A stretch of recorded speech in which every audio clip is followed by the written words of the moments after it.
ओम भगवते वासुदेवाय नमः। श्री मैत्रेय जी ने कहा, विदुर जी, 10 लाख वर्ष बीत जाने पर भी परिचिताओं को भगवान श्री हरि के वचनों का स्मरण हो आया तो उन्होंने तत्काल अपनी पत्नी और पुत्र को वहीं पर छोड़कर घर का त्याग कर दिया। वे पश्चिमी समुद्र तट पर जा पहुंचे। वहां पर कभी जाजली नाम के मुनि ने सिद्धि प्राप्त की थी। उन्होंने विचार किया कि सभी प्राणियों में आत्मा भगवान का ही स्वरूप विद्वान है। इस ब्रह्मा सूत्र का संकल्प करके उन्होंने अपने मन, प्राण, वाणी और दृष्टि को वश में कर लिया। शरीर को समाधि में स्थिर करके चित्त को विशुद्ध पर ब्रह्मा में लीन कर लिया।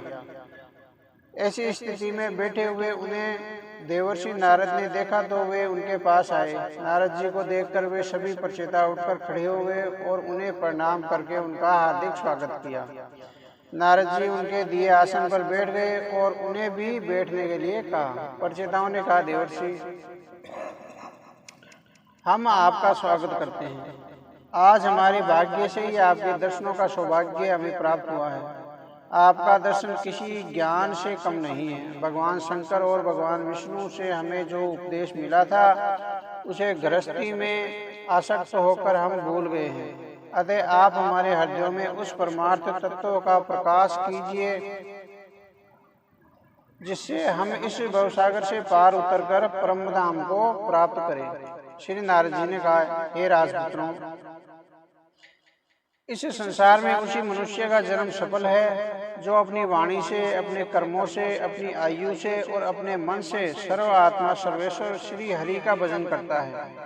जो लोग श्री हरि की लीलाओं में अपना चित्त नहीं लगा पाते, उनका जन्म, उनके संस्कार, उनका तप, उनका कर्म, उनका स्वाध्याय, उनके व्रत अनुष्ठान, वेदों का अध्ययन आदि सभी कुछ व्यर्थ है। वस्तुतः सभी कल्याण आत्मा की परिधि में आते हैं। आत्म ज्ञान प्रदान करने वाले स्वयं श्री हरि हैं। वे ही समस्त प्राणियों में आत्म स्वरूप विद्यमान है। अतः जो सभी प्राणियों से प्रेम करता है वह श्री हरि से प्रेम करता है। जिस प्रकार वृक्ष की जड़ सींचने से उसके तने यानी शाखा, उपशाखा, पत्ते, फूल और फल आते हैं, जैसे भोजन करने से प्राणियों की तृप्ति होती है और समस्त इंद्रियां पुष्ट हो जाती है, उसी प्रकार आत्मा का साक्षात्कार करने से भगवान के सर्वव्यापक स्वरूप की आराधना हो जाती है और उनका सानिध्य प्राप्त हो जाता है। प्राणियों में स्थित इस आत्म तत्व को जानना ही परमात्मा को जानना है। जिस प्रकार वर्षा काल में समुद्र का जल सूर्य के ताप से भाप बनकर ऊपर उठता है और बादल बनकर बरस जाता है तथा फिर से नदियों के माध्यम से बहकर समुद्र में मिल जाता है, जैसे समस्त चराचर जीव इस पृथ्वी से जन्म लेते हैं और फिर उसी में मिल जाते हैं, उसी प्रकार यह समस्त जड़ चेतन प्राकृतिक श्री हरि से ही उत्पन्न होती है और फिर से उन्हीं में लीन हो जाती है। सूर्य की प्रभा सूर्य से अलग नहीं होती, उसी प्रकार यह सारा जगत भगवान श्री से अलग नहीं है। जैसे जागृत अवस्था में शरीर की समस्त इंद्रियां सक्रियशील होती है, किंतु सुषुप्ति अवस्था में वे शरीर में निष्क्रिय हो जाती है, उसी प्रकार यह जगत स्वर्ग काल में भगवान से प्रकट हो जाता है और कालपांत में उन्हीं में लीन हो जाता है। जैसे बादल अंधकार प्रकाश में प्रकट होते हैं और फिर उसी में लीन हो जाते हैं, किंतु आकाश उसमें लिप्त नहीं होता, उसी प्रकार प्रकृति की ये तत्व रज और तमोमयी शक्तियां परब्रह्मा की मायावी शक्तियों के रूप में प्रकट होती है और फिर उन्हीं में लीन हो जाती है।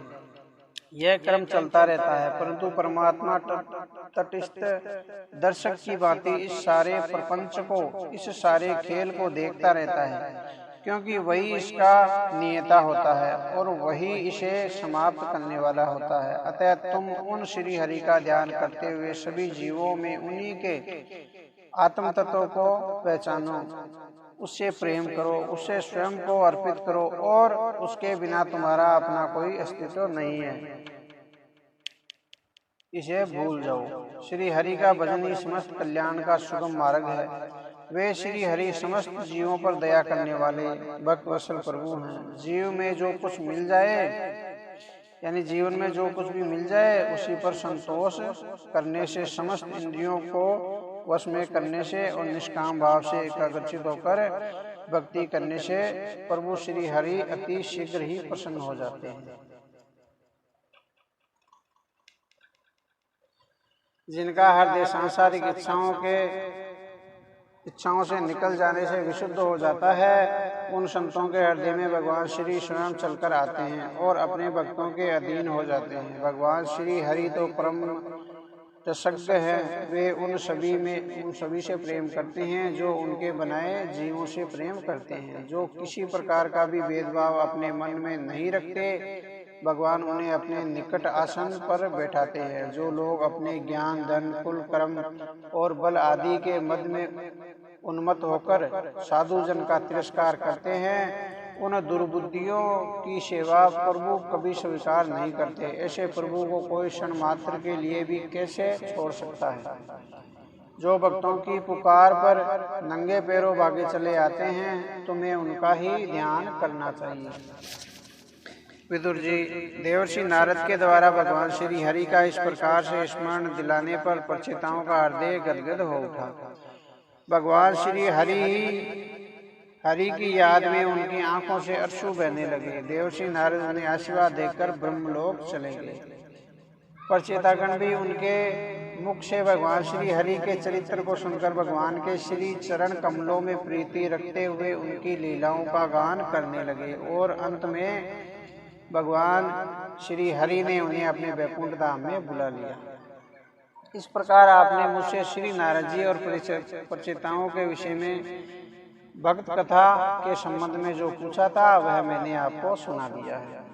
श्री सुखदेव जी ने कहा, राजन, यहाँ तक स्वाम्भु मनु के पुत्र उत्तानपाद के वंश का वर्णन हुआ है।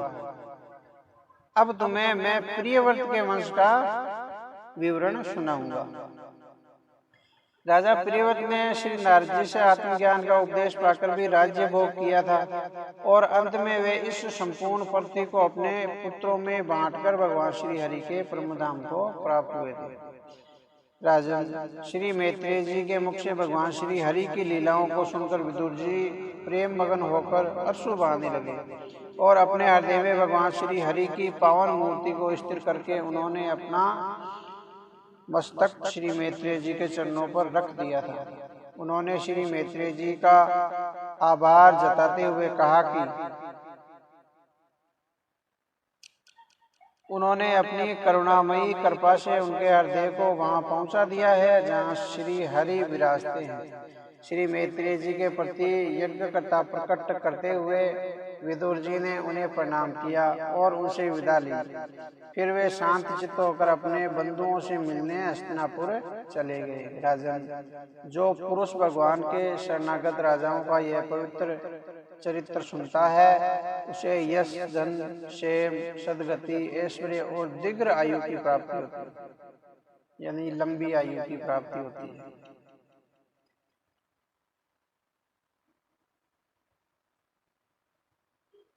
हरि ओम तत्सत। अब है पंचम स्कंद, राजा प्रियव्रत का चरित्र। राजा परीक्षित ने श्री सुखदेव जी से पूछा, मुनिवर, महाराज प्रियव्रत तो भगवान के बड़े भक्त थे, फिर गृहस्थ आश्रम में उनकी रुचि किस प्रकार हुई? गृहस्थी में फंस जाने के उपरांत तो मनुष्य अपने वास्तविक स्वरूप को भूलकर कर्मों के बंधन में बंध जाता है। मुझे इस बात का संदेह है कि महाराज प्रियव्रत ने अपने परिवार के मोह में पड़कर भी किस प्रकार से सिद्धि को प्राप्त किया होगा। फिर भगवान श्री कृष्ण में उनकी भक्ति किस प्रकार से हुई होगी। श्री सुखदेव जी ने कहा, राजन, तुम्हारा कथन उचित ही है। जिस व्यक्ति के चित्त में प्रभु श्री हरि के चरण कमलों के प्रति आसक्ति होती है, उनका हृदय विभिन्न बाधाओं के आने के बाद भी भगवान वासुदेव श्री कृष्ण की कथाओं को सुनने से नहीं अगाता। महाराज प्रियव्रत भगवान के बड़े भगत थे। वह भक्ति उन्हें देवर्षि नारद के चरणों की सेवा से प्राप्त हुई थी। उन्होंने ही उन्हें परमार्थ का बोध कराया था। जिन दिनों वे युवा कुमार थे, उन दिनों उनके पिता स्वाम्बु मनु ने उन्हें राज्य शासन और गृहस्थ आश्रम धर्म अपनाने के लिए आज्ञा दी थी, परंतु उन दिनों प्रियव्रत अखंड समाधि योग द्वारा अपनी सारी इंद्रियों और क्रियाओं को भगवान वासुदेव के श्री चरणों में अर्पित कर चुके थे। उन्होंने उस समय पिता की आज्ञा को स्वीकार नहीं किया, क्योंकि वे जानते थे कि राज्य शासन गृहस्थ जीवन अपनाने के बाद वे भगवान श्री हरि की एकाग्रचित होकर भक्ति नहीं कर पाएंगे और परमार्थ के लक्षण को भूल जाएंगे, यानी जो लक्ष्य होता है परमार्थ का उसे भूल जाएंगे। जब ब्रह्मा जी ने ऐसा देखा तो वे चारों वेदों और मरीचि आदि पार्षदों के साथ वहां आए। उस समय प्रियव्रत को आत्मविदा का उपदेश देने देवर्षि नारद जी वहां आए हुए थे। उन्होंने उठकर श्री ब्रह्मा जी को प्रणाम किया। मनु और प्रियव्रत ने उनके चरण स्पर्श किए। ब्रह्मा जी से प्रियव्रत ने कहा, पुत्र मेरी बात ध्यान से सुनो। मैं तुम्हें सत्य सिद्धांत की बात कहता हूँ। श्री हरि की जिस पर कृपा होती है वह प्रत्येक परिस्थिति में उनका स्मरण कर सकता है। मैं श्री महादेव जी, तुम्हारे पिता मनु, तुम्हारी एक गुरु नारद जी अपने सभी कर्मों को करते हुए उन्हीं श्री हरि की आज्ञा का पालन करते हैं। उनकी माया को कोई देहधारी नहीं भेद सकता। उस अव्यक्त ईश्वर के विधान के अनुसार सभी जीव जन्म मरण शोक मोह भय सुख दुख का भोग करते हैं और अपने अपने कर्म करते हैं। जिस प्रकार रस्सी से बंधा हुआ पशु मनुष्यों का बोझ ढोता है, उसी प्रकार परमात्मा की माया रूपी डोरी से जकड़े हुए सभी जीव उन्हीं की इच्छा के अनुसार कर्मों में लगे रहते हैं।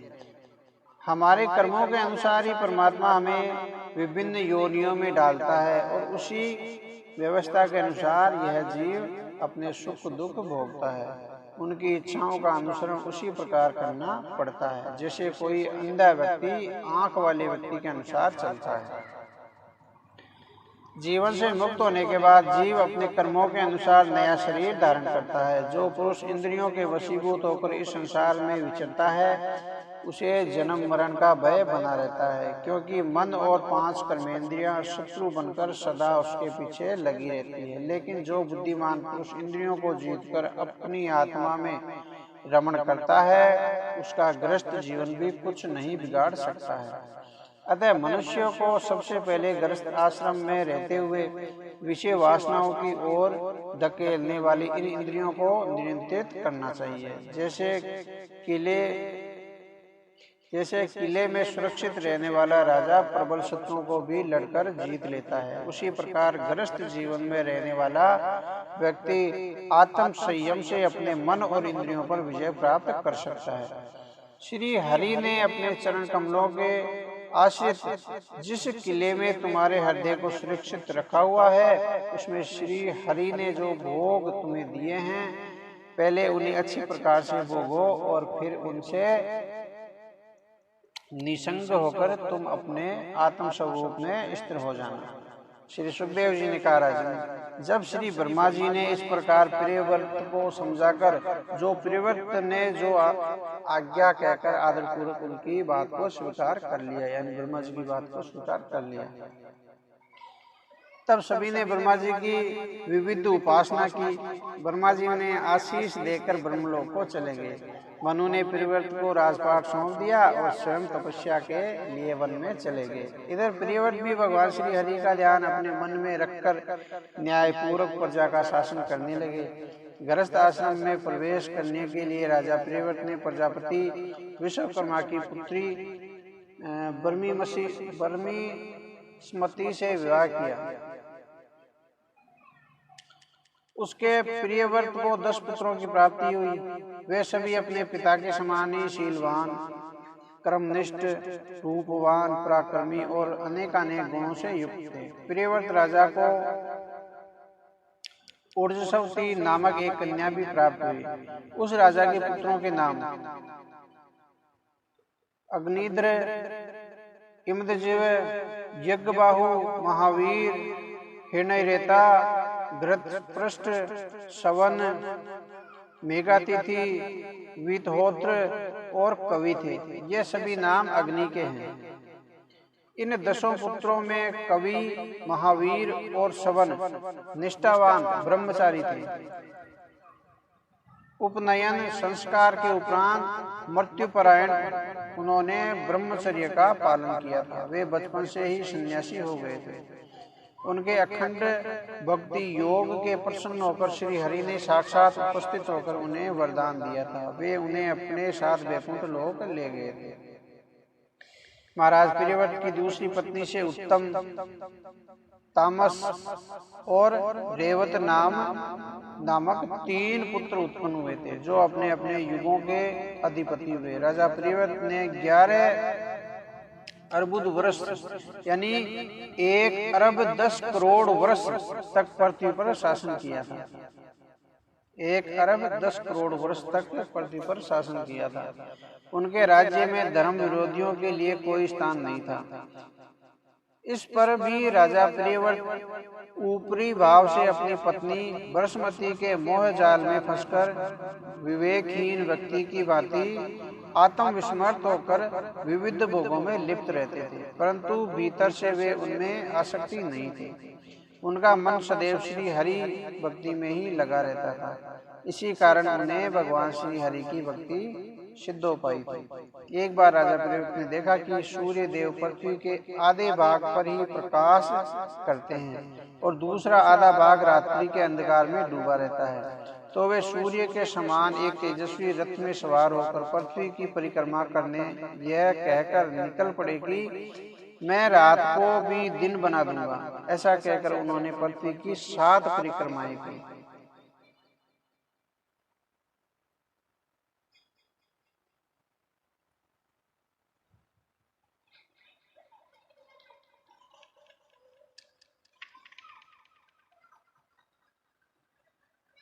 भगवान की कृपा से उनका तेज इतना अधिक बढ़ गया था कि उनके रथ के पहिए की कीलों से 7 समुद्र बन गए। यानी उनके रथ की लकीरों से 7 समुद्र बन गए और 7 द्वीपों यानी जम्बू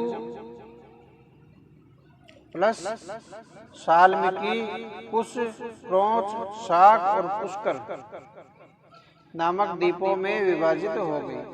इनमें पहले द्वीप की अपेक्षा अगले द्वीप का क्षेत्रफल दूना था। 7 द्वीप खारे जल,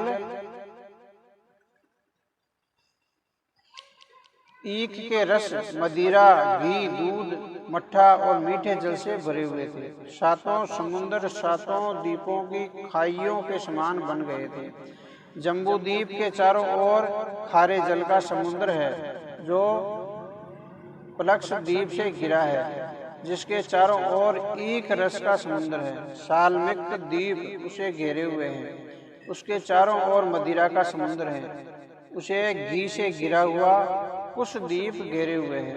फिर दूध से घिरा हुआ क्रोध समुद्र उसे घेरे हुए है। फिर मट्ठे से घिरा हुआ शाक द्वीप उसे घेरे हुए है। फिर उसके चारों ओर मीठे जल से घिरा पुष्कर द्वीप है। राजा प्रियव्रत बृहस्पति के शेष 7 पुत्रों को इन 7 द्वीपों का राजा बना दिया था। राजा प्रियव्रत ने अपनी कन्या ऊर्जवस्ती का विवाह दैत्यों के गुरु शुक्राचार्य जी से किया था, जिससे देवयानी नाम का जन्म हुआ। बाद में अतुल्य पराक्रम से युक्त महाराज प्रियव्रत देवर्षि नारद जी के शरण में जाकर भी गृहस्थी के भौतिक प्रपंचों में फंस गए। एक दिन वे मन ही मन कहने लगे, ओह बहुत बुरा हुआ, मेरी विषयों में आसक्त इंद्रियों ने मुझे इस अज्ञान के अहंकार में धकेल दिया।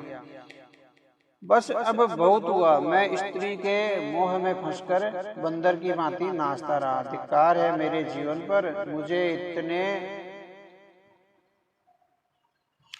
मुझे इससे निकलना ही चाहिए। इस प्रकार अपने को बहुत बुरा भला कहकर वे आत्म पश्चाताप करने लगे। उसी समय भगवान श्री हरि की कृपा से उनकी विवेक बुद्धि जागृत हो गई और उन्हें तत्काल सारी पृथ्वी का राज्य अपने पुत्रों में बांट दिया और राज्य लक्ष्मी को अमृत देह के समान त्याग दिया और श्री नारद जी द्वारा बताए मार्ग पर चलकर फिर से श्री हरि की भक्ति में लग गए। महाराज प्रियव्रत के विषय में एक लौकिक प्रसिद्धि है। राजा प्रयुक्त ने जो कर्म अपने जीवन में किए उन्हें सर्वशक्तिमान ईश्वर के अतिरिक्त और कौन कर सकता है। उन्होंने रात्रि के अंधकार को मिटाने का प्रयत्न करते हुए अपने रथ के पहियों से बनी लीक से 7 द्वीपों और 7 समुद्र बना दिए। प्राणियों में परस्पर झगड़ा न हो इसलिए पृथ्वी को द्वीपों में बांट दिया और उनकी सीमा निर्धारित कर दी। उन्होंने तीनों लोकों में कर्म और योग से प्राप्त ऐश्वर्य का नरक तुल्य समझकर छोड़ दिया। श्री सुखदेव जी ने कहा, राजन, अपने पिता परिवर्त के तपस्या में लीन हो जाने के उपरांत राजा अग्निद्र उनकी आज्ञा का पालन करते हुए जम्बूद्वीप यानी भारत की प्रजा का धर्म के अनुसार पुत्रवत पालन करने लगे। एक बार पुत्र प्राप्ति की कामना से वे पूजा की सामग्री जुटाकर मंदराचल की घाटी में स्थित एक कंदरा में एकाग्रचित्त होकर श्री ब्रह्मा की आराधना करने लगे। ब्रह्मा जी ने उनके मन के भाव को जानकर अपनी पूर्वचिति नाम की एक अप्सरा को उसके पास भेज दिया। पूर्वचिति नाम की अप्सरा अपने पायलों के नुपुर की ध्वनि उत्पन्न करती हुई उसके पास जा पहुंची। उस ध्वनि से अग्निद्र की समाधि भंग हो गई। उसने नेत्र खोलकर उस अनिद्य सुंदरी को देखा। उसके मतमाते सौंदर्य को देखकर अग्निद्र के मन में काम वासना बदल हो गई।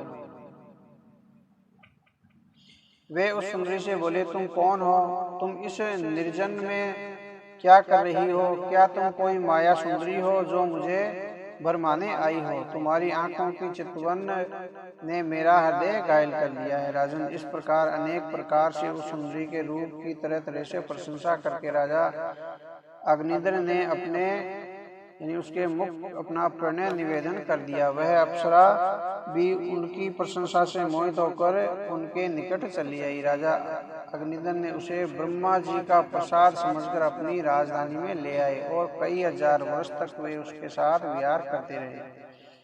राजा को उसके गर्भ से नाभि, किंपु पुरुष, हरिवृष, इलाव्रत, रम्यक, हिरण्यमयक, गुरु, भद्राक्ष और केतुमाल नाम के 9 पुत्र प्राप्त हुए। ये 9 पुत्र उन्हें प्रतिवर्ष एक पुत्र के रूप में प्राप्त हुए। पूर्वचिति उन 9 पुत्रों को एक दिन राजभवन में छोड़कर फिर से ब्रह्मा जी की सेवा में लग गई। वे सभी पुत्र सुडौल और शक्तिशाली थे। अग्निद्र ने जम्बूद्वीप को उन्हीं के समान नाम वाले 9 भूखंडों में विभाजित कर दिया और उन्हें एक एक पुत्र को सौंप दिया। वे अपने अपने भूखंडों का शासन करते हुए राज्य सुख भोगने लगे। उधर महाराज अग्निद्र दिन प्रतिदिन अनेक प्रकार के भौतिक सुखों को भोगते रहने पर भी अतृप्त रहते थे। वे उस अप्सरा को ही परम पुरुषार्थ समझते थे, इसलिए उन्हें मृत्यु के उपरांत वही लोक प्राप्त हुआ जहाँ उसके पितृगण अपने अपने कर्मों के अनुसार तरह तरह के भोगों में लिप्त रहते थे। उनके 9 पुत्रों ने मेरु देवी, प्रतिरूपा, उग्रदंशी, लता, रम्या, श्यामा, नारी, भद्रा, देवविधि नाम की 9 कन्याओं से विधिवत विवाह रचाया और अनेकानेक संताति यानी पुत्रों को जन्म देकर सृष्टि का विकास किया। राजन, अब जिस प्रकार राजा अग्निद्र के प्रथम पुत्र नाभि का वंश जम्बूद्वीप में फैला उसका वर्णन मैं तुमसे कहता हूँ।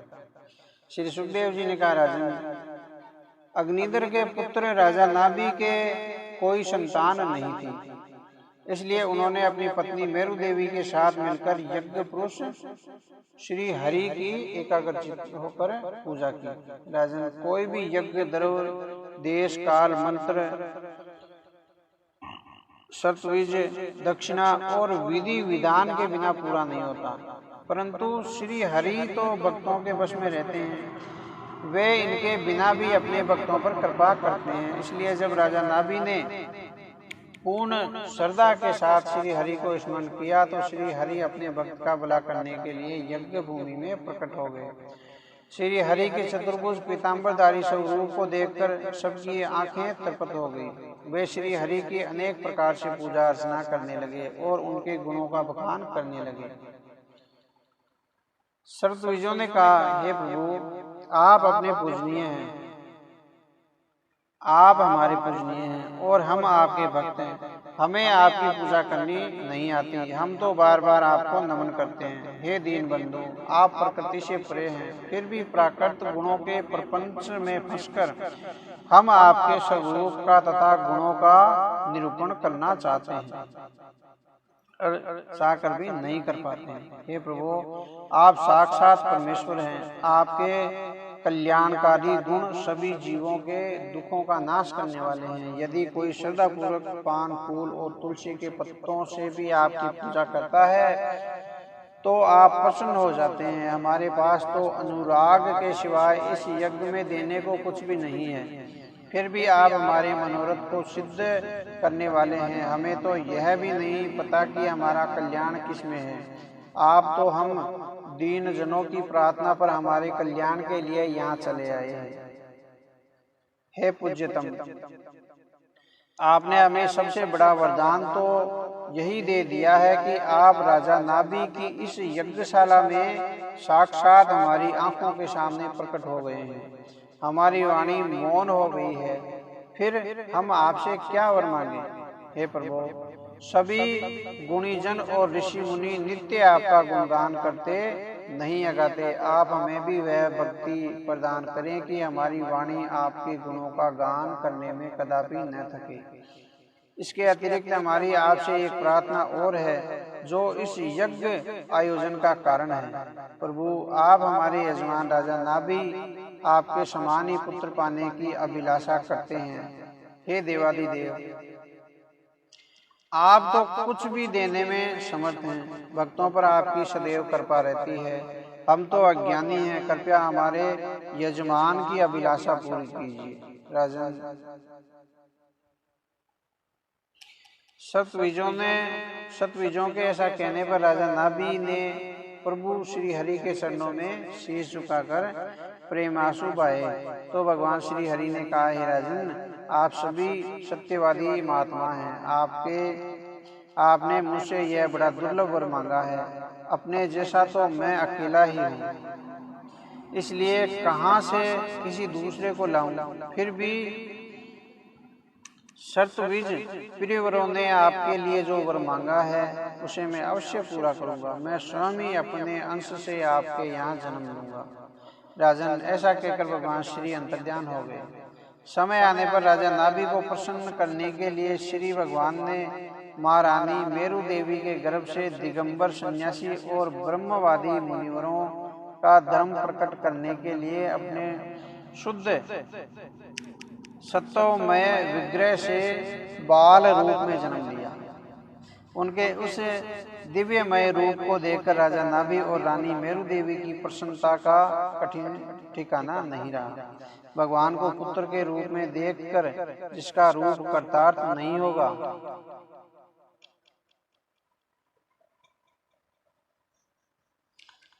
श्री सुखदेव जी ने कहा, राजन, राजा नाभि का पुत्र दिन दूनी रात चौगुनी तरक्की करता हुआ युवा हो गया।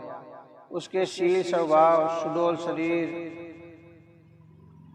विपुल कीर्ति, तेजस्वी चेहरे, बल, ऐश्वर्य, पराक्रम और शूरवीरता को देखकर मंत्री, प्रजा, ब्राह्मण और देवगण की यह इच्छा होने लगी कि पृथ्वी का शासन अब युवराज करे। राजा ने युवराज का नाम ऋषभ, यानी ऋषभ का मतलब श्रेष्ठ, ऋषभ रखा, ऋषभ देव रखा। और प्रजा में वह बहुत प्रिय था। समता, शांति और वैराग्य की वह प्रतिमूर्ति था। एक समय की बात है कि देवराज इंद्र ने राजकुमार ऋषभ के यश से चिढ़कर राजा नाभि के राज्य में वर्षा नहीं की। सर्वत्र त्राही त्राही मच गई। वर्षा के बिना कृषि कैसे हो, खेती कैसे हो। सभी और सूखा पड़ गया था। अन्न नहीं होगा तो लोग भूखों मर जाएंगे। तब योगेश्वर श्री ऋषभ देव ने इंद्र को ललकारते हुए अपनी योग माया से राज्य में वर्षा करा दी। खूब जल वर्षा। लोग युवराज ऋषभदेव की जय जयकार करने लगे। महाराज नाभि की अपनी इच्छा अनुसार पुत्र पाकर बड़े प्रसन्न हुए। महाराज ने जब यह देखा कि मंत्रिमंडल, नागरिक और प्रजा ऋषभदेव से प्रेम करती है, तो उन्होंने युवराज का राज तिलक कर दिया और आप अपनी पत्नी मेरु देवी के साथ भगवत भक्ति के लिए बद्री का आश्रम चले गए। वहाँ भगवान नर नारायण की आराधना करते हुए दोनों समाधि योग से ब्रह्मलीन हो गए। हे पांडुनंदन यानी हे परीक्षित, राजा नाभि के विषय में यह लोकोभक्ति अत्यंत प्रसिद्ध है। राजर्षि नाभि के श्रेष्ठ आचरण का सामना कौन कर सकता है? जिनके शुद्ध कर्मों से संतुष्ट होकर श्री हरि ने साक्षात उन्हें दर्शन दिए और राजा के पुत्र के रूप में जन्म लेने का वरदान दिया। महाराज नाभि के समान ब्राह्मण भक्त राजा भी कौन हो सकता है? जिनकी प्रदक्षिणा से संतुष्ट हुए ब्राह्मणों ने अपने मंत्र बल से यज्ञशाला में भगवान श्री विष्णु को बुलाया। राजा ऋषभदेव ने अपने देश अजनाब खंड को कर्म भूमि मानकर प्रजा का स्नेह प्राप्त करने के लिए किशोर अवस्था में गुरुकुल वास भी किया था। गुरु दक्षिणा देकर भी वे गृहस्थ आश्रम में प्रवेश के लिए आगे आए थे। उन्होंने देवराज इंद्र का प्रदत्त उनकी कन्या जयंती से विवाह किया था। उन्होंने सभी धार्मिक अनुष्ठानों को करते हुए जयंती के गर्भ से 100 समान गुण वाले पुत्रों को जन्म दिया था। उन पुत्रों में भरत सबसे बड़े थे, श्रेष्ठ गुणों से युक्त और महायोगी थे। उन्हीं के नाम पर अजनाम खंड का नाम भारतवर्ष पड़ा था। उनसे छोटे 9 भाई कुशाव्रत, इलाव्रत, ब्रह्माव्रत, मल्य, केतु, भद्रसेन, इंद्रप्रक, विद्रभ और कीटक शेष भाइयों में श्रेष्ठ थे। उनसे छोटे कवि, हरि, अंतरिक्ष, प्रबुद्ध, पीपलायन, अरविहोत्र, दुर्मिल, चमस और करबाजन, ये 9 राजकुमार श्री हरि के गुणों का प्रचार करने वाले बड़े भक्त थे। इस प्रकार उनसे छोटे 81 पुत्र पिता की आज्ञा पालन करने वाले थे। वे अति विनीत और निरंतर यज्ञ सेवन करते थे, सेवक थे। पुण्य कर्मों का अनुष्ठान करने के कारण उनकी गिनती ब्राह्मणों में होने लगी। हे राजन, ऋषभदेव भी अनर्थ पराक्रमों का विरोध करने वाले स्वतंत्र चिंतक थे। वे अज्ञानियों के मध्य धर्म का सात्विक उपदेश देकर उन्हें श्रेष्ठ मार्ग पर लाने का भरकस प्रयत्न करते थे। उन्होंने कभी भी प्रजा के सम्मुख अपने आप को भगवान की भांति प्रस्तुत नहीं किया था। वे उनके सुख दुख के साथी समदर्शी थे। उन्होंने सदैव सुहृदयता से पूर्वक शांत चित्त से लोगों के प्रति करुणा और अभिव्यक्त किया और गृहस्थ आश्रम में धर्म, अर्थ, काम, मोक्ष के सिद्धांतों का प्रतिपादन करते हुए उन्हें श्रेष्ठ और पवित्र आचरण अपनाने का उपदेश दिया। वास्तव में महापुरुष जैसा आचरण करते थे, वैसा ही अन्य लोग उनका अनुसरण करने लगे थे। यही सोचकर उन्होंने लोगों को जो भी उपदेश दिया उसे पहले अपने आचरणों में तथा कर्मों के स्थान दिया। यज्ञ ऋषभदेव जी सभी धर्मों के स्वरूप देव में गूढ़ ज्ञान से परिचित थे, किंतु उन्होंने उस काल में ब्राह्मणों के द्वारा बताए गए दिशा निर्देशों से जनता को दान और कर्मकांडों के महत्व को भी समझाया। उन्होंने ब्राह्मणों द्वारा विविध देवी देवताओं की प्रसन्नता के लिए किए जाने वाले यज्ञों के अनुसार 100 यज्ञ और उन्हें प्रचुर दान दक्षिणा आदि प्रदान की। राजन, भगवान ऋषभदेव जी के शासन काल में उस देश का कोई भी पुरुष अपने इष्ट प्रभु के प्रति बढ़ने वाले प्रेम के अतिरिक्त किसी से कुछ नहीं मांगता था। इसके अतिरिक्त दूसरों की वस्तुओं को पाने की लालसा भी उनके मन में कभी नहीं थी। एक बार की बात है कि ऋषभ देव जी ने घूमते घूमते ब्रह्मावृत देश में जा पहुंचे। वहां बड़े बड़े ब्रह्म ऋषियों की सभा में उन्होंने अपने पुत्रों को शिक्षा दी।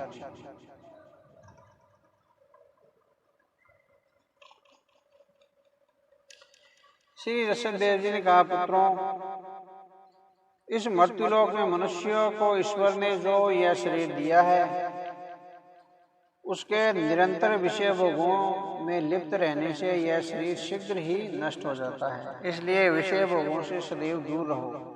ऐसा भोग विलास तो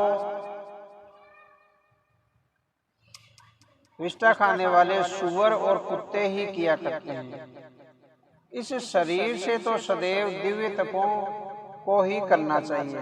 तप करने से अंतकरण शुद्ध होता है और शुद्ध हृदय से ही ब्रह्मानंद की प्राप्ति होती है। शास्त्रों में महापुरुषों की सेवा को ही मुक्ति का मार्ग बताया गया है और स्त्री का संग करके विषय भोग में लिप्त रहने वाले व्यक्ति को नरक प्राप्त होता है। महापुरुष वे लोग होते हैं जो समान भाव से परम शांति के साथ क्रोध को पूरी तरह से जीतकर सबके हित चिंतक और सदाचारी होते हैं। मनुष्य कुकर्म में प्रवृत्ति तभी होती है जब वह इंद्रियों के वश में होकर प्रमादी हो जाता है।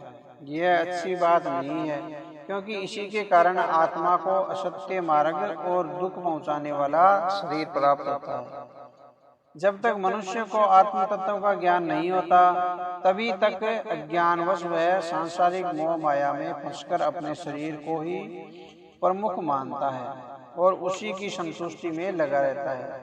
जब तक उसके मन में लौकिक वासनाएं बनी रहती है, तभी तक उसे देह का बंधन भी घेरे रहता है। इसलिए जब तक जीव के मन में मैं आत्मा के द्वारा परम तत्व परमात्मा को पाने की जिज्ञासा नहीं होती, तब तक वह देह बंधन से कभी नहीं छूट पाता। जब तक जीव स्वार्थ में लिप्त होकर इंद्रियों के अभाव को झूठा अथवा असत्य नहीं मानता, तब तक वह आत्म स्वरूप की स्मृति को भूलकर अज्ञान के कारण घर गृहस्थी और अपने परिवार के सदस्यों के बारे में ही सोचता रहता है तथा विविध प्रकार के दुखों को ढोता रहता है। प्रिय पुत्रों, ज्ञानी जन स्त्री पुरुष के मध्य दाम्पत्य भाव को ही स्थूल ग्रंथि मानते हैं। एक दूसरे के प्रति शरीर मोह ही उन्हें इस संसार के बंधनों से मुक्त नहीं होने देता। वह उसे मैं और मेरेपन की भावना से बांधे रहता है, परंतु जिस समय कर्म वासनाओं से विरक्त होने लगती है, तभी उसे यह दाम्पत्य मोह भी असत्य लगने लगता है। तब वह इस अहंकार को कि यह मेरा है छोड़कर सभी सांसारिक बंधनों से मुक्ति होने के लिए झटपटाने लगता है और आत्म स्वरूप के साथ दातांत्य स्थापित करके परम पद पाने का प्रयत्न करता है। जो व्यक्ति इस संसार सागर से पार होकर भगवान श्री हरि के लोक में जाने का इच्छुक है, उसे धैर्य, उगम और सात्विक गुणों के साथ आत्मा और परमात्मा के योग को जानना चाहिए। जो लोग श्री हरि में पूर्ण भक्ति भाव रखते हैं, सदा उनका स्मरण करते हैं, तृष्णाओं का त्याग करते हैं, दुख सुख में समान भाव रहते हैं, सभी प्रकार के द्वंद्वों से बंधे रहते हैं, उन्हें निश्चय ही आवागमन के चक्कर से मुक्ति मिलती है। किंतु जो ऐसा नहीं करते, वे निश्चित रूप से विविध योनियों में पड़कर दारुण दुख सहते हैं।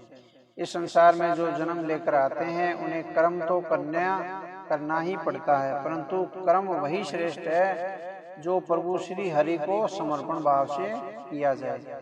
कथाएं वे ही उत्तम हैं जो हरि की लीलाओं का गुणगान करती हो। उनके श्रवण से प्रभु में भक्ति का और उनके चरण कमलों में समर्पित होने का भाव जागृत होता है। यह भाव ही भवसागर से पार ले जाने वाला है। यह शरीर मेरा अपना नहीं है, यह घर भी मेरा अपना नहीं है, ये परिजन भी मेरे अपने नहीं है, ये इच्छाएं भी मेरी अपनी नहीं है। जो कुछ भी आंखों से दिखाई देता है, सब उसी परमात्मा की माया का प्रतिरूप है। ऐसा मानकर जो जीव संसार में रहकर भी संसार से विलग रहता है, उसे श्री हरि अपने धाम ले जाने में विलंब नहीं करते। उसे जीवन मृत्यु के भय से मुक्ति मिल जाती है। सत्पुरुषों के वचनों में यथार्थ बुद्धि रखने से, पूर्ण ब्रह्मचर्य का पालन करने से, कर्तव्य पालन में निरंतर सावधान रहने से, वाणी के संयम से, सर्वत्र परमात्मा की ही सत्ता को देखने से, अनुभवों और योग साधना से अपने अहंकार को प्रभु में लीन कर देने से परम पद की प्राप्ति होती है। मनुष्यों को चाहिए कि अज्ञान से प्राप्त इस हृदय ग्रंथि को सत्य ज्ञान के चाकू से काट दे, क्योंकि भौतिक कर्मों का उद्गम यही से होता है। साधना के द्वारा, निष्काम भक्ति के द्वारा इस ग्रंथि को खोलकर फेंका जा सकता है। पुत्रों, जिसको श्री हरि के लोक की इच्छा हो और परमात्मा के स्नेह को पाने को ही जो पुरुषार्थ मानता हो, वह यदि राजा है तो अपनी प्रजा को, गुरु है तो अपने शिष्यों को, जो पिता है तो अपने पुत्रों को ऐसी शिक्षा दे जिससे अज्ञान के मार्ग पर चलकर वे सांसारिक कर्मों को ही पुरुषार्थ न मानने लगे। यदि वे ऐसा करते भी हैं तो भी उन पर कभी क्रोध न करें, अपितु उन्हें समझा बुझाकर सांसारिक कर्मों से निवृत्त न होने दें। उन्हें सांसारिक विषय वासनाओं के कर्मों में लगाना ऐसा ही है जैसे उन्हें गड्ढे में धकेला जा रहा हो। पुरुषार्थ की सिद्धि इससे कदापि नहीं हो सकती। अपना कल्याण किस बात में है, इसे लोग नहीं जान पाते। वे क्षणिक काम सुखों के मोह में फंसकर अपना विनाश कर लेते हैं। इससे उन्हें गौरव नरक के दुख भोगने पड़ते हैं। अज्ञान के कारण गड्ढे में गिरने वाले मनुष्यों को बचाने का कार्य ज्ञानी व्यक्ति को ही करना चाहिए। जो गुरु अपने शिष्य को जीवन मृत्यु के चक्कर से नहीं बचाता, वह सच्चा गुरु नहीं है। जो माता पिता अपनी संतान को भोग विषय कर्मों से नहीं बचाते, वे सच्चे माता पिता नहीं हैं।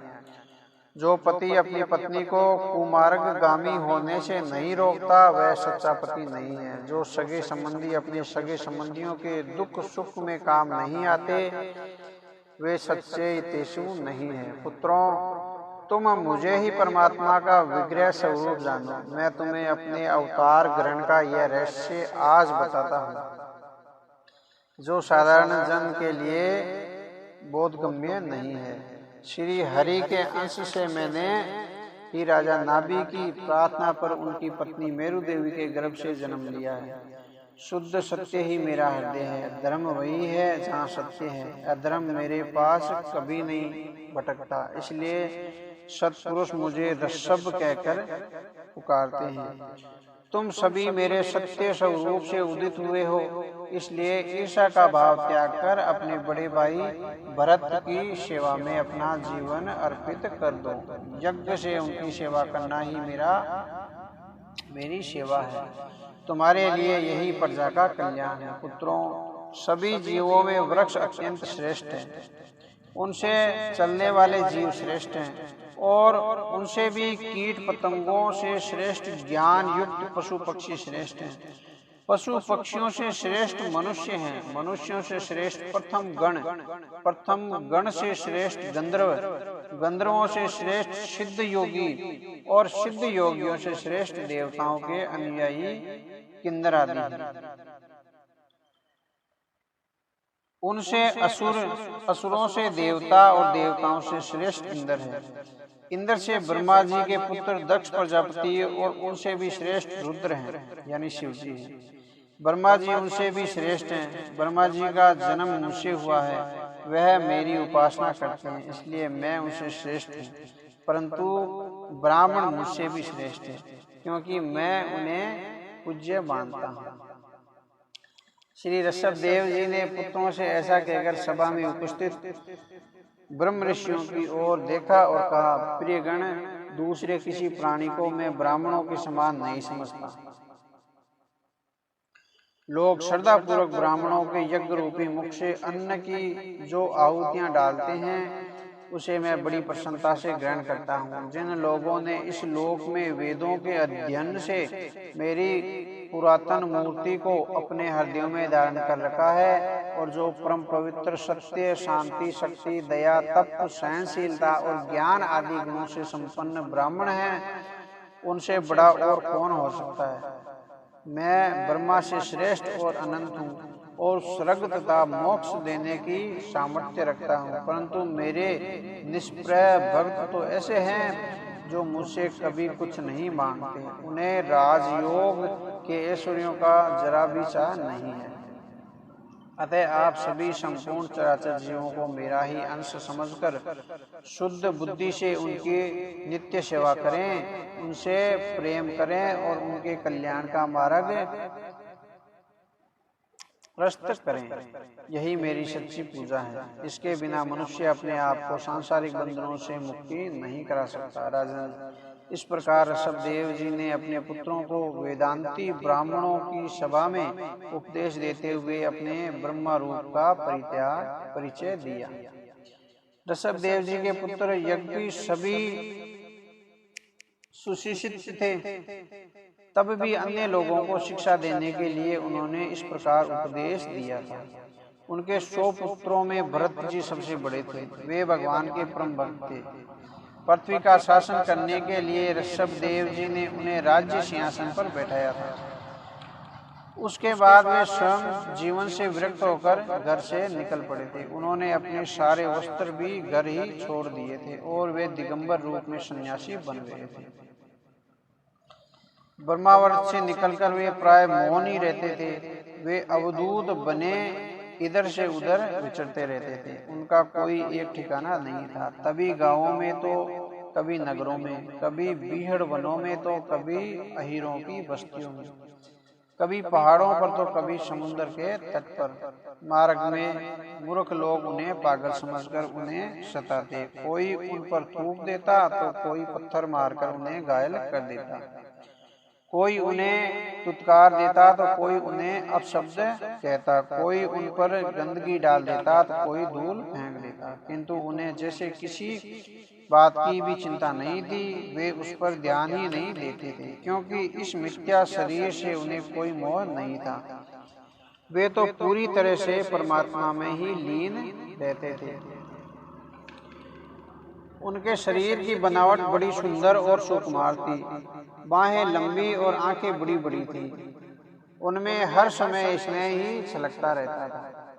जब भगवान ऋषभदेव ने देखा कि जनता उनकी योग साधना में व्यवधान डालती है, तो उन्होंने अजगर वर्ती धारण कर ली। वे एक स्थान पर लेटे रहते थे, खाने पीने और मल मूत्र त्यागने लगे। उसी में लेट जाते और अपने शरीर को अघोरियों की भांति गंदा कर लेते। मक्खियां उन पर भिनभिनाती रहती, मच्छर काटते रहते, आसपास दुर्गंध फैलती रहती, परंतु उनके पास से होकर जब दुर्गंध बाहर निकलती तो उनसे अजीब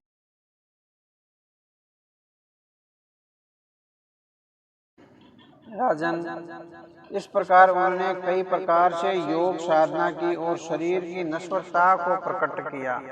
उनके मन में सदैव और प्रतिपल आत्मनंदन की स्वर लहरियां उठती रहती। उनमें और भगवान वासुदेव में कोई भेद नहीं था। उनके सभी तरह के पुरुषार्थ पूर्ण हो चुके थे। उन्हें मन की शक्ति से कहीं भी जाने की इच्छा सिद्धि प्राप्त हो चुकी थी।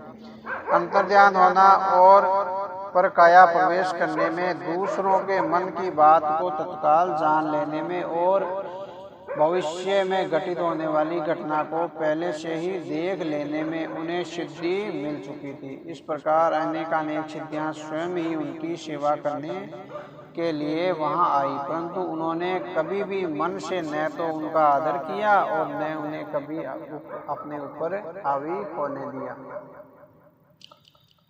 राजा परीक्षित ने श्री सुखदेव जी से पूछा, भगवान, योग से प्राप्त ज्ञानियों से सांसारिक राग द्वेष नष्ट हो जाते हैं। ऐसे योगी स्वती सिद्धियों के स्वामी हो जाते हैं। फिर भगवान ऋषभदेव ने उन्हें स्वीकार क्यों नहीं किया? श्री सुखदेव जी ने कहा, राजन, संसार में जैसे चालाक व्याध यानी शिकारी अपने द्वारा पकड़े गए मृग का विश्वास नहीं करता, उसी प्रकार बुद्धिमान लोग इस चंचल चित्त का भरोसा नहीं करते। ऐसा आप्त ऋषियों ने कहा भी है कि इस चंचल चित्त का कभी भरोसा नहीं करना चाहिए, इससे कभी मैत्री नहीं करनी चाहिए। इसका विश्वास करने से ही मोहिनी रूप में फंसकर महादेव जी का भी अखंड तप क्षीण हो गया था। जैसे व्याधिचारिणी स्त्री पर पुरुष से अपने विश्वासी पति का वध करा देती है, उसी प्रकार जो योगी अपने मन पर विश्वास करते हैं वे मन के वशीभूत होकर काम क्रोधी शत्रुओं के आक्रमण से अपनी साधना को नष्ट कर डालते हैं। यह मन काम क्रोध मद लोभ और मोह भय तथा कर्म बंधनों का उद्गम स्थल है। कोई भी बुद्धिमान व्यक्ति इस पर विश्वास कैसे कर सकता है। भगवान ऋषभ देव यज्ञपी स्वयं श्री हरि के अंश से थे, उनके अवतार थे, परंतु मूर्ख पुरुषों की भांति आचरण करके वे अपने सत्य स्वरूप को छिपाए रखते थे। उन्होंने योगियों को देह त्याग की विधि सिखाने के लिए ही अपना शरीर छोड़ा था। उन्होंने अपने अंतःकरण में परमात्मा के स्वरूप के साथ योग करते हुए अपनी संपूर्ण वासनाओं और वर्जनाओं को नियंत्रण किया और शरीर के अभिमान से मुक्ति होकर भगवान में लीन हो गए। उन्होंने अपना यह शरीर कर्नाटक प्रदेश के कुटकाचल वन में बांसों के जुरमुट के पास छोड़ा था। बाद में दावानल भड़क उठने से उस वन में आग लग गई और ऋषभ देव जी का शरीर जलकर भस्म हो गया। राजन, कलयुग में जब अधर्म पूरी तरह पनप जाएगा तब कुटक देश का बुद्धिहीन राजा अरहत वहां के लोगों से ऋषभ देव जी के जीवन और आचरण तथा कर्मों का उपदेश सुनकर उसे ग्रहण तो करेगा, परंतु लोगों के पूर्व संचित पाप कर्मों के वशीभूत होकर वह अपने धर्म को भूल जाएगा और निर्भय होकर पाखंडपूर्ण कुमार्ग का प्रचार अपनी बुद्धि से करेगा। उस कारण कलयुग की माया से प्रभावित होकर अनेकों नीच पुरुष अपनी पवित्रता और आचरण की शुद्धता को भूल जाएंगे। वे बुद्धिहीन लोग कलयुग के प्रभाव से न तो स्नान ध्यान करेंगे और न शुद्ध रहेंगे, न केश कटवाएंगे और न ईश्वर का अपमान करते हुए पाखंड पूर्ण कर्मों को अपने मनमाने रूप में स्वीकार करेंगे।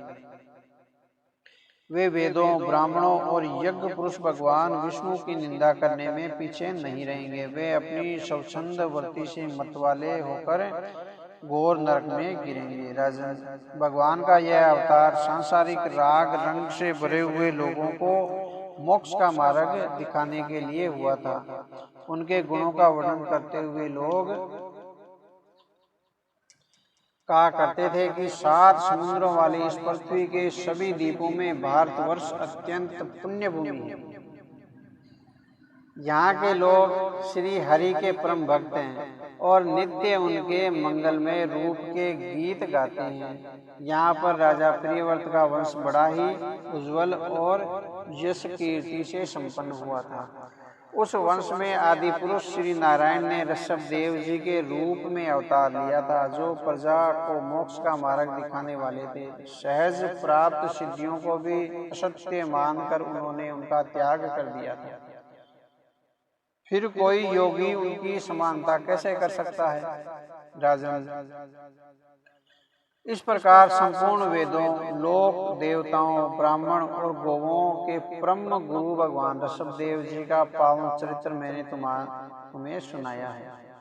यह चरित्र मनुष्य के सभी पापों को हरने वाला है और मोक्ष के मार्ग पर ले जाने वाला है। जो लोग नित्य भक्ति भाव से इस चरित्र को सुनते सुनाते हैं उन्हें सहज ही भगवान वासुदेव की प्रीति प्राप्ति हो जाती है। राजन, भगवान श्री कृष्ण पांडवों और यदुवंशियों के मित्र, सखा और रक्षक हैं। वे उनके इष्ट और गुरु दोनों हैं। वे उनके हर कार्य को सेवक की भांति करने में भी पीछे नहीं रहते। वे अपने भक्तों के लिए सदैव तैयार रहते हैं और उन्हें मुक्ति प्रदान करते हैं। परंतु मुक्ति से भी बढ़कर जो व्यक्ति योग है वह किसी किसी को भी प्राप्त होता है, क्योंकि उसके लिए पूर्ण समर्पण भाव की आवश्यकता होती है। हम उस ऋषभ देव जी को यहाँ नमन करते हैं जिन्होंने निस्वार्थ भाव से चिरकाल तक सांसारिक भोग वासनाओं में पड़े हुए लोगों को मोक्ष का मार्ग दिखाया है। श्री सुखदेव जी ने कहा, राजन, महाराज भरत भगवान श्री हरि के परम भक्त थे। उन्होंने विश्व रूप राजा की कन्या पंचजनी से विवाह किया था। पंचजनी से उन्हें 5 पुत्र सुमति, राष्ट्रभरत, सुदर्शन, आवरण और धूम्रकेतु प्राप्त हुए। वे पांचों भी बड़े शील स्वभाव के थे और हरिभक्त थे। महाराज भरत अपने पूर्वजनों के अनुसार ही अपनी प्रजा का स्नेहपूर्वक पालन करते थे। उन्होंने होता, अध्वर्यु, उद्गाता और ब्रह्मा, इन 4 सर्गविजों द्वारा प्रकृति और विकृति दोनों प्रकार के यज्ञ कराए थे। भिन्न भिन्न यज्ञों में राजा भरत को जो पुण्य लाभ होते उन्हें वे यज्ञ पुरुष श्री हरि को अर्पित कर देते थे, क्योंकि वे उन्हें ही संपूर्ण देवताओं से ऊपर मानते थे और उन्हें ही परब्रह्मा स्वीकार करते थे। इस प्रकार कर्म शुद्ध से उनका मन भी पूरी तरह शुद्ध हो गया था। इससे उनके मन में श्री विष्णु भगवान के प्रति भक्ति भाव बढ़ता ही चला जाता था। जब 1 करोड़ वर्ष व्यतीत हो गए तो उनका राज्य मोह क्षीण हो गया। उन्हें परंपरा से प्राप्त संपत्ति को अपने पुत्रों में बांट दिया। फिर वे राजमहल से निकलकर प्रहलाद आश्रम यानी हरिहर क्षेत्र में चले आए। इस हरिहर क्षेत्र में रहने वालों के प्रति भगवान श्री हरि का विशेष वात्सल्य है। वे आज भी उनके हृदयों में उनके इष्ट के रूप में रहते हैं। वहाँ चक्र नदी यानी गंडकी नाम की एक पवित्र नदी बहती है, जो आश्रम वासियों को निरंतर प्रभु का स्मरण कराती रहती है। यहाँ इस नदी का बहाव ठीक उसी प्रकार है जैसे सालग्राम शिला पर 2 श्वेत धाराएं बनी रहती हैं। ये अब सालग्राम शिला है, ये भगवान जी की मूर्ति बनाई गई है अयोध्या में सालिग्राम। इस आश्रम के इस निर्जन और एकांत कोने में बैठकर महाराज भरत पत्र, पुष्प, तुलसी दल और जल से भगवान श्री हरि की उपासना करने लगे। इससे उनका अंतकरण समस्त विषय वासनाओं से मुक्ति होकर शांत हो गया और हृदय को परम आनंद की अनुभूति हुई। सने सने यह प्रेम और आनंद भूति इतनी अधिक बढ़ गई कि उनकी आंखों से प्रेम आंसुओं की जड़ी लग गई, दृष्टि स्थिर हो गई। श्री हरि के अतिरिक्त उन्हें कुछ और नहीं दिखाई पड़ता था। अंत में जब अपने प्रिय श्री हरि के चरण कमलों द्वारा उनके मन में भक्ति योग उदित हुआ, तब परमानंद में डूबे हुए उनके हृदय में नियम पूर्वक की जाने वाली पूजा का स्मरण ही नहीं रहा। वे अपने शरीर पर कृष्ण मृग चर्म धारण करते थे। त्रिकाल स्नान के कारण भीगने से उनके केश घुंघराले हो गए थे, जो कि बड़े सुहावने लगते थे। वे उदित होने वाले बाल सूर्य की किरणों के समान परम पुरुष भगवान नारायण की आराधना करते हुए कहा करते थे कि भगवान सूर्य का तेज प्रकृति से परे है, उसी के संकल्प से जगत की उत्पत्ति होती है। वही अंतर्यामी रूप से जीवों में प्रवेश कर अपनी चित्त शक्ति द्वारा विश्वों में आसक्त जीवों की रक्षा करता है। हम उस बुद्धि विस्तार की तेज आशा लेते हैं। श्री सुखदेव जी ने कहा,